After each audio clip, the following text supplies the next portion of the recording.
Hello everyone, this is Cyberyamu. Throughout my life, I've always had, well not always, but for a very long time I've had an interest in starting a club or a commune or revolution filled with schizos, people with schizophrenia and high schizotypy. And one day I decided to act on those impulses. So I decided to create a Discord server for people who were experiencing schizo-coded things, such as gang stalking, visions, hearing voices, conspiracy theorists, tulpamancers. All of those people were welcome. And it actually became pretty active because there were maybe 4 or 5 people who were fairly active in the server. One guy who was definitely experiencing schizophrenia, and he was on the server every day and we talked a lot. So it was a really interesting experience. At the same time that I was running this Discord server, I was also making notes of a manifesto and posting it up around town. Sometimes I would cut myself and put my blood on these papers so that they would attract more attention. I would tape them up on bus stops mostly. And that led to me being hospitalized, and I was put in the psych ward for a week. So I was missing from the server for that time, but otherwise we had a run that lasted about maybe 4 months, I think. And it was pretty interesting, you know? Mostly we would talk about conspiracy theories, dreaming, visions. Also we just shared memes and argued, you know, there was that too. We like talking about Vocaloid sometimes, for example. A lot of the people there were into Vocaloid.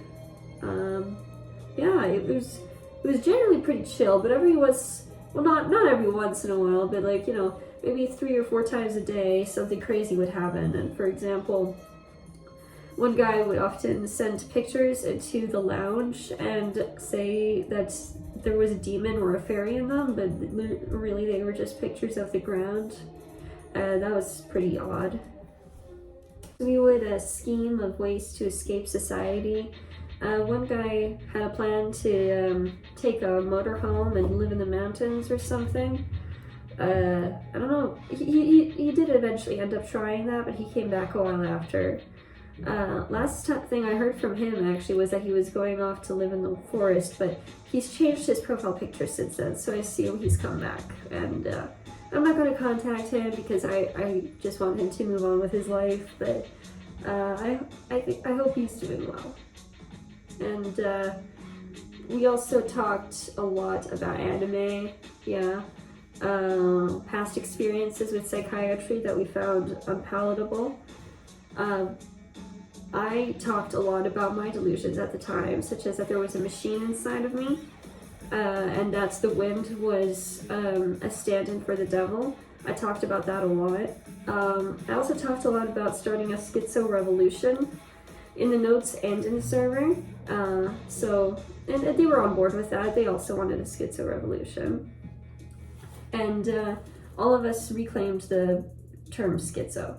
Memorable events that stand out in my memory are A, me being hospitalized, B, one of the guys having the police come to his house. Yeah, he actually recorded them, you know, when they were downstairs talking to his parents. Apparently he made some Reddit posts and some people were concerned and they sent the police to his door.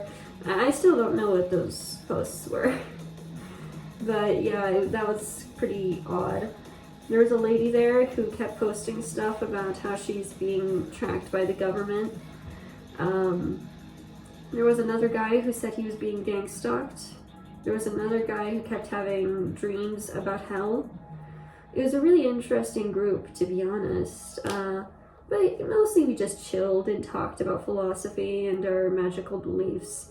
It was pretty interesting, but eventually it just kind of died out naturally.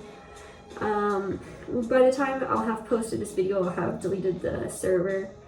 But yeah, it was a pretty interesting experience. I tried again to start a schizo club when I started university. I met this guy through Reddit, and we met on campus, and he very much had lots of, you know, schizo beliefs. and we tried to start a book club and I wanted to be bold-faced and, you know, put a bunch of, like, really provocative, like, you know, schizo-coded philosophy books in there, but he wanted it to be more subtle. His plan was that we would start out with a club that seemed normal, but then we would add in some schizo writings to subliminally convince them of our message. I wasn't really on track with that plan, but I decided, you know, whatever. But then he backed out and he deleted everything at the last minute because he had second thoughts. So that was also unsuccessful. Apparently he's off in Alaska now, so good for him. Yeah, that's about all my attempts. I tried to meet other people on Reddit so that it wouldn't just be that guy. You know, we would have more people like to start our schizo commune with, but no luck. So, oh well. Anyway, yeah, that's what happened. Okay guys, I found the manifesto that I pasted around town. I didn't write this whole thing on each paper, but like I just write excerpts. Thomas Aquinas speculated that God is all that is good, true, and beautiful. You could surmise that evil is not a thing in and of itself, but rather the default nature of the world without God, and that just like cold is an absence of energy, evil is merely an absence of God, and Satan is the ultimate absence. If Satan is an absence, then what is God? Matter? Energy? Perhaps both. And I believe that both matter and energy are all sentient to some level, and that by creating sophisticated systems with energy and matter, we simply channel sentience and systematize it to the point that it can express itself in sophisticated ways. So I believe that if a machine were as sophisticated as a human being, they could be equally sentient. It would be. They just might express it in different ways. They might lack senses, for example. No problem. I believe even my walls are sentient. Their sentience just can't be channeled in such a way that I can communicate with them. Now, if energy is God and sentience, then Satan is the opposite of sentience. We are fighting against an unfeeling, unsentient absence. We merely personify it because we're human and are terrified of absence. Think of why the Terminator is so terrifying. High energy equals heat. Low energy equals cold. I'm no scientist, so maybe I'm wrong, but that's my understanding, eh?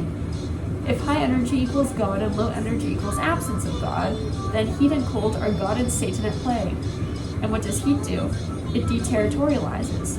It melts. The high energy tries to force things apart. It breaks down reality like a disorganized schizophrenic does. And what does cold do? It gets things to stick together again. It reterritorializes. Combine deterritorialization and reterritorialization, and you get our paranoid universe, in which things fall apart only to be frozen together again in new forms. This is true physically, mentally, and socially. Maybe when God gets rid of absence, Satan, as I believe he someday will, we will be perfectly connected and will fuse into a hive mind with no individuality. Perfect heat, energy everywhere, no cold to be seen, burning forever. I think it will be a happy time. God and heat is the revolution. Cold and absence is stagnation. By that logic, to follow God, we should be nomads, never settling for too long. This is shown by the Technological Society, or the Unabomber Manifesto if you don't want to read all of that. Settling down and creating settlements leads to our inevitable demise. It's bad for us in the long term, and guarantees our demise as well as the environment's. So, civilization is inherently satanic. Free yourselves while you can. I'm working on it myself.